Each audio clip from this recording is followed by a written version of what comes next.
Terkadang terjadi perbedaan pendapat antara Imam Syafi'i dengan mazhab yang lain. Bagaimana menyikapinya? Sudah saya sebutkan tadi, Pak. Ketahuilah bahwa perselisihan para ulama dari sisi toleransi atau tidaknya ada dua keadaan. Keadaan yang pertama, perselisihan yang bersifat, yang sifatnya apa? Yang harus kita toleransi padanya. Kita hormati mereka. Kapan? Apabila dua-dua pendapat sama-sama berhujjah dengan dalil yang sahih dan tata cara pemahamannya sesuai dengan kaidah-kaidah syariat. Maka pada waktu itu kita saling menghormati, tidak boleh saling memaksakan pendapat kita. Contoh, masalah yang berhubungan dengan membaca Al-Fatihah di belakang imam. Imam Syafi'i berpendapat baca Al-Fatihah di belakang imam hukumnya apa? Wajib. Abu Hanifah mengatakan tidak boleh baca sama sekali di belakang imam. Imam Ahmad mengatakan kalau keras diam, kalau tidak keras baca. Masing-masing punya dalil, punya. Imam Syafi'i berdalil dengan keumuman hadis, la salata liman lam yaqra' bi Fatihatil kitab. Tidak sah salat bagi orang yang tidak membaca Al-Fatihah. Kata Imam Syafi'i ini umum. Man di sini harf, ya, termasuk huruf yang menunjukkan keumuman, yang mempunyai makna siapa saja. Pokoknya baik imam, makmum, siapapun yang sholat dia wajib baca Al-Fatihah. Sementara Imam Abu Hanifah berdalil dengan hadis apa?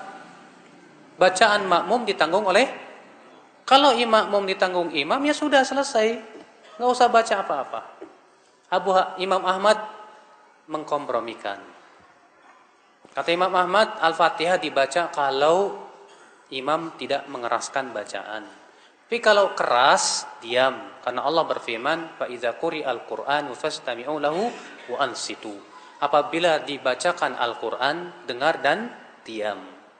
Masing-masing punya dalil.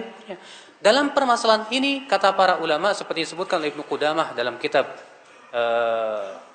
Al-Adabus Syar'iyyah, ya. Dalam masalah ini tidak boleh kita saling memaksakan pendapat. Kamu harus ikut pendapat saya, tidak bisa. Kewajiban kita hanya menjalankan yang kita pandang kuat, selesai. Adapun memaksakan pendapat, apalagi menyesatkan orang lain, tidak boleh. Ini banyak permasalahan, Pak, yang terkadang kita lihat memang para ulama masih berselisih, tapi gara-gara ini kita masih malah bermusuhan. Ini tidak layak. Yang kedua, yaitu yang mungkin kita tidak bisa toleransi dalam permasalahan itu. Kapan? Apabila pendapat tersebut bertabrakan dengan ijma' pertama ini. Kalau pendapat itu bertabrakan dengan ijma' kaum muslimin, maka tidak boleh kita terima. Yang harus kita pegang adalah ijma'. Kenapa? Karena ijma' itu hujjah.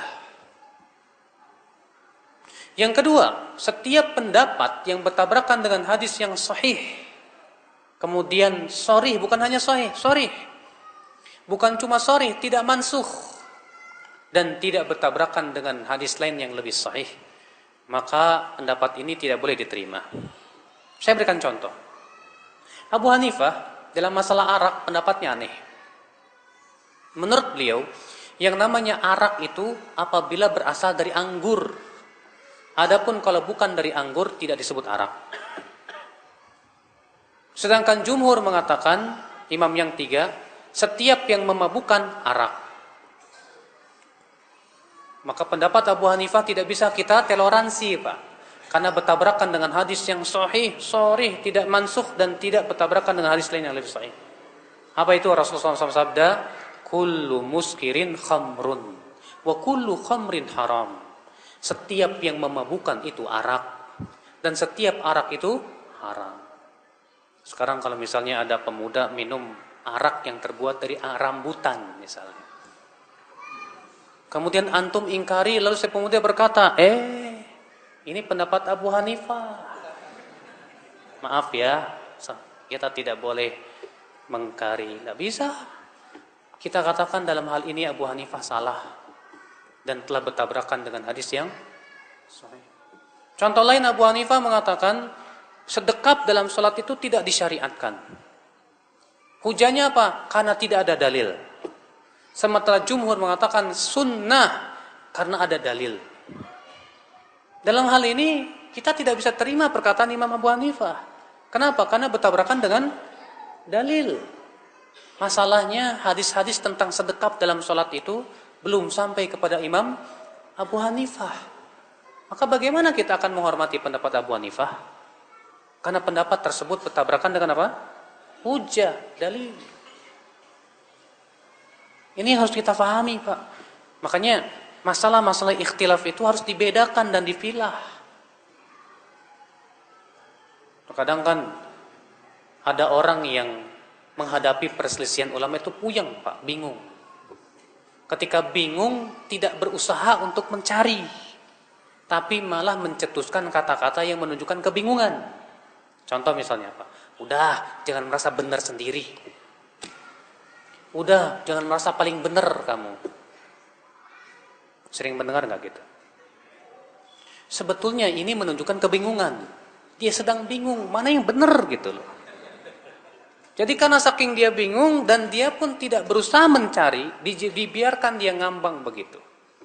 Akhirnya dia mencetuskan, udahlah, nggak usah merasa benar sendiri. Ya. Dan anehnya kemudian dia memaksakan pendapat dia kepada kita. Kamu jangan merasa paling benar. Maka kita jawab lagi, kamu ngomong gitu merasa benar nggak? Hah? Kamu ngomong gitu merasa benar nggak? Ya iyalah, ya udah. Yang namanya merasa benar itu fitrah manusia, Mas. Jangankan Anda, Fir'aun saja merasa dirinya benar. Allah berfirman dalam surat Ghafir, qala Fir'aun ma urikum illa ma ara wa ma ahdikum illa sabila rasyad. Berkatalah Fir'aun, aku tidak memandang untuk kalian kecuali yang aku pandang baik. Dan aku tidak membimbing kalian kecuali kepada jalan kebenaran. Tuh, Fir'aun ngomongnya begitu, Pak. Makanya kalau ada orang berkata, kamu jangan merasa paling benar sendiri ya.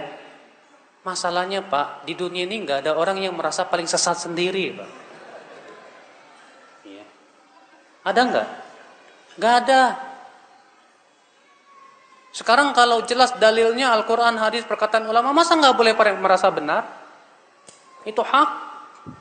Yang hak itu yang berasal dari Al-Quran dan hadis Nabi, apalagi didukung oleh ijma. Itulah hak, kebenaran yang harus kita pegang. Cumanya masalahnya seperti itulah. Kaum muslim ini sudahlah nggak mau nuntut ilmu. Ketika dihadapkan sesuatu yang sifatnya perbedaan, mereka tidak berusaha untuk mencari, tapi dibiarkannya ngambang seperti itu. Lalu kemudian mencetuskan ide-ide yang bingung juga. Akibatnya seperti itu jadinya, Pak. Allahul musta'an wal istiqlal.